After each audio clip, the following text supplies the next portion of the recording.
اچھا جی، ابھی تھوڑی دیر پہلے ایک میسج آیا، کسی نے پوچھا کہ جی میں اپنی منگیتر سے بات کرتی ہوں، اور بات کیسے کرتی ہوں کہ میں نے اپنی والدہ سے اجازت لی اور انہوں نے اپنی والدہ سے اجازت لی، گو دونوں طرف سے پرمیشن مل گئی، والدین کی ادھر سے بھی ادھر سے بھی، اور ہم نے بات چیت شروع کر دی، تو گویا ان کے نزدیک اب یہ جائز ہوگا کہ ماں باپ کی بات ماننا تو اللہ کا حکم ہے۔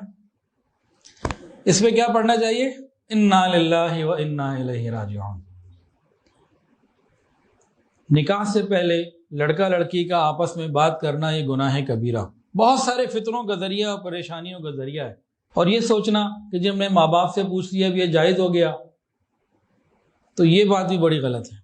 شریعت کے اندر نبی علیہ السلام نے فرمایا لا طاعت المخلوق فی معصیت الخالق، انسانوں کی، ماں باپ کی، شوہر کی اتنی فرما برداری کرنا کہ جس سے اللہ تعالیٰ کی نافرمانی ہو، یہ جائز نہیں ہے۔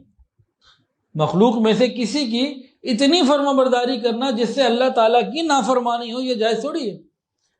دیکھیں، بیوی کو شوہر کی بات ماننے کا حکم، اولاد کو والدین کی بات ماننے کا حکم کس نے دیا؟ اللہ رب العزت نے دیا۔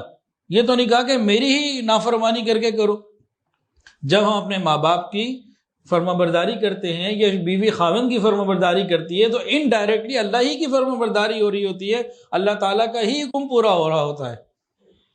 تو اس میں کہیں یہ نہیں ہے کہ اللہ تعالیٰ نے یہ بھی کہا کہ میری اور میرے رسول کی نافرمانی کر کے اپنے ماں باپ اور یا اپنے شوہر کی، جیسے کئی عورتیں پوچھتی ہیں کہ جی یہ بھویں کٹوانی ہے، شوہر نے کہا ہے، اب شوہر کی بات ماننا تو شریعت میں مانو، وہ کٹوا لیتی ہیں یا بال کٹوا لیتی ہیں کہ جی ہمیں تو شوہر نے کہا ہے تو ہمارے لیے جائز ہو گیا۔